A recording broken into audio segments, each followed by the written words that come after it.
Welcome back to Trove One, everybody. We got the Suburban Camper here today, and we're gonna do something a little different. We're not going on any adventures. I want to talk about the CVT tent. We have had this tent for 2.5 years now, and we have used and abused it. And I just want to talk about the CVT, the level of quality, any issues we've had with it, and just kind of go over our experience with this tent over the last 2.5 years. All right, so let's just go over the outside of the tent first and kind of cover what has failed, which isn't much. There's buckles on all these corners, and we've had that one is broken, and one of the buckles just fell off somewhere. That's the only real failures. Plastic breaks sometimes. That's kind of expected. We can put another buckle on it. On the top, you can tell it's not as shiny as it once was. We've got some paint kind of coming off right in here, some dents. So most of this damage, we had this parked under a tree in the yard, and 2 separate occasions, once a big windstorm and once in an ice storm, tree branches fell onto the camper and onto the tent. We've got dents in the camper right here and here in this door where it dented the camper in. This corner's a little bit bent from a tree branch. This is bent from a tree branch.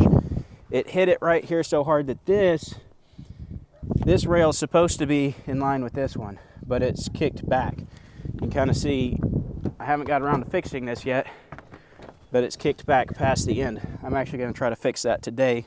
When I open this up in a minute, I'll have to undo some bolts and shift the rack around. This is the CVT hybrid tent, which they don't make anymore. It's discontinued, but it's got the aluminum top on it and the cross rails where you can carry more gear on it, which I have used once or twice.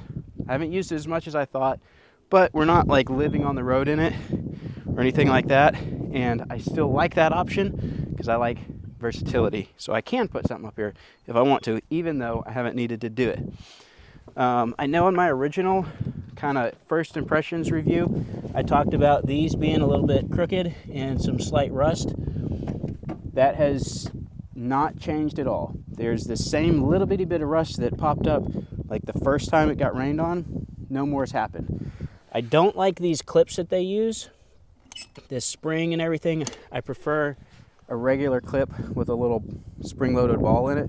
We've lost one of these clips, and I've been using a screwdriver for the last 1.5 years since we lost the clip. I need to get that replaced, but I haven't done it. Other than that, and these are all really, really minor things, the tent has held up fantastically. You can see there's a few stitches right here that are gone, and you can see the scratches down the side of this. There's some slight wear, but we have absolutely abused this thing driving in the woods down here in the Ozarks and Ouachitas.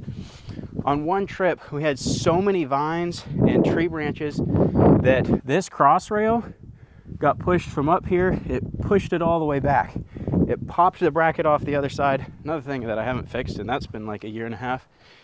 It popped the strut strap clamp off this side, but zero damage to the tent other than just surface scratches. I've always been worried about these corners wearing out, and they're showing a little bit of wear, but we have absolutely abused this thing. I mean, just driving through brush, just raking the sides of the camper, raking the sides of the tent, branches, like we've stopped and there's just been chunks of vine and tree branches hung up in these sections right here from just going down extremely narrow roads that basically we did not fit on for miles. So considering what we've done to this thing, I've been very impressed with the quality of the outside and how well everything's held up because we've abused it. We also have the floor for the annex and the annex here. We've discovered that we do not use them a lot. There are times where we do use them, but for the most part, we prefer to just set the tent up and not worry about the annex. The annex is kind of a pain to put on.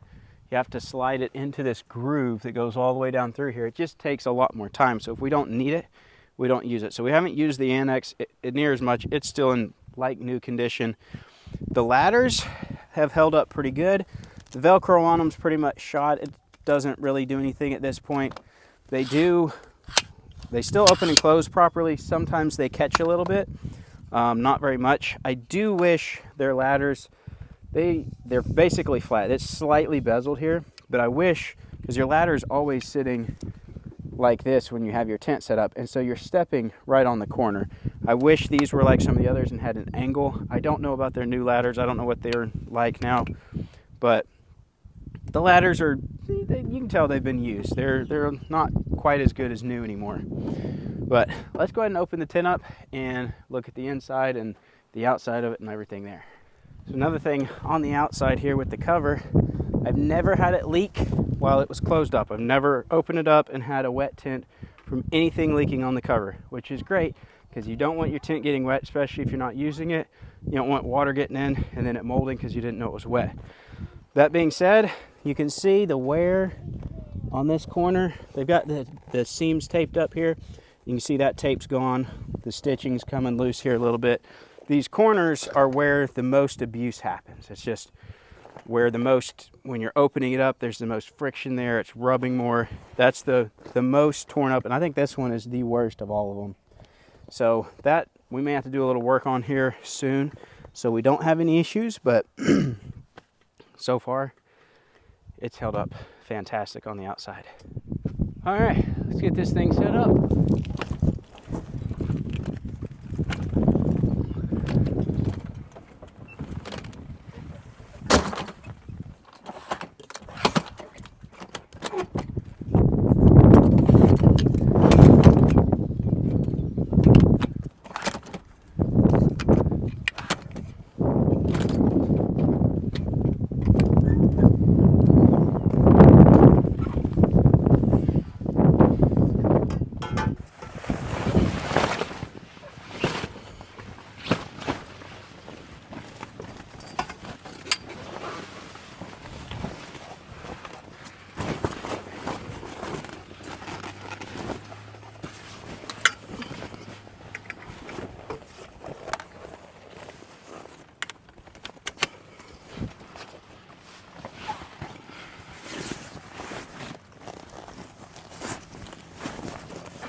All right, now that we got that all set up, the sides you can put these spring rods on and open up the sides on the other side here. I'm not gonna bother with that right now.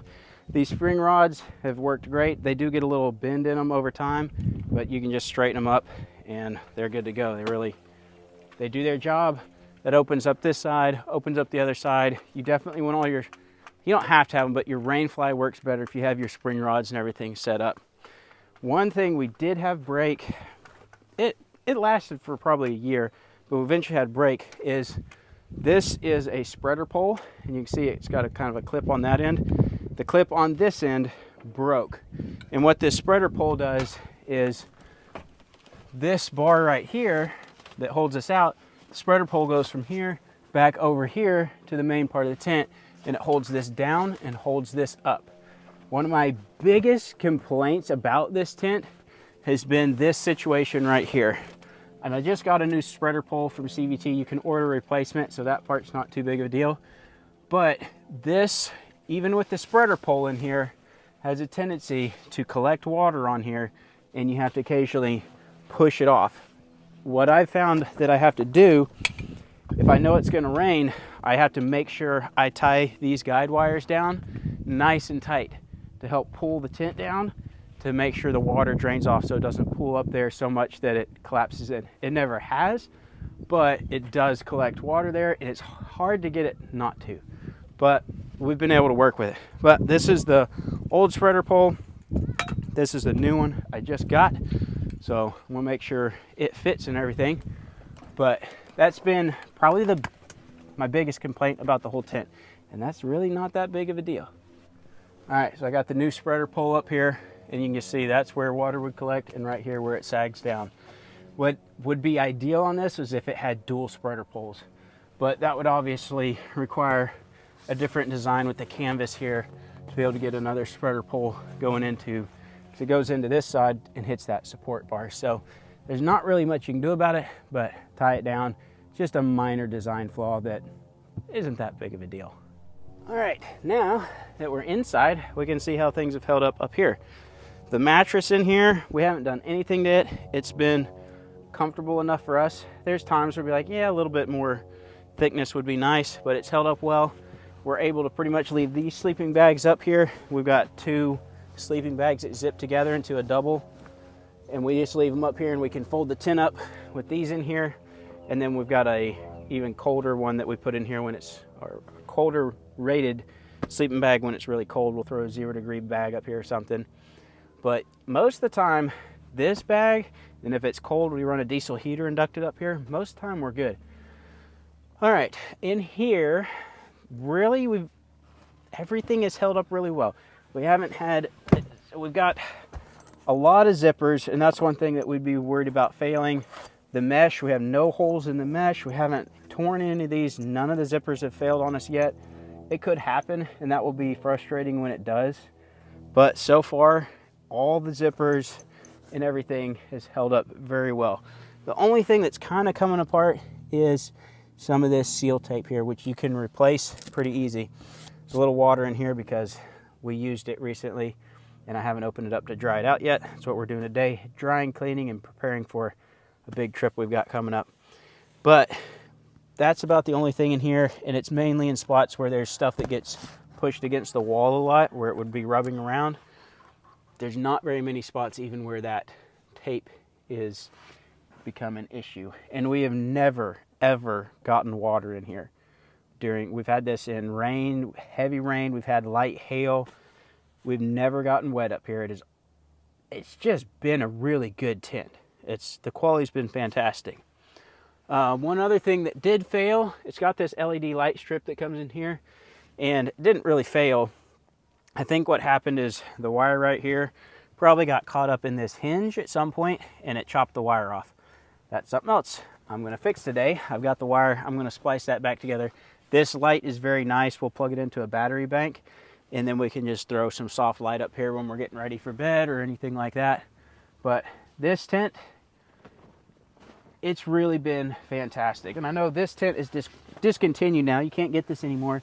But this video is more about CVT and their quality than this specific tent. So I would not hesitate to buy a CVT tent. That sun is bright.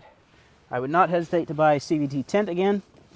We love it, and it's been fantastic. This has got roughly a California king size bed up here, so lots and lots of space.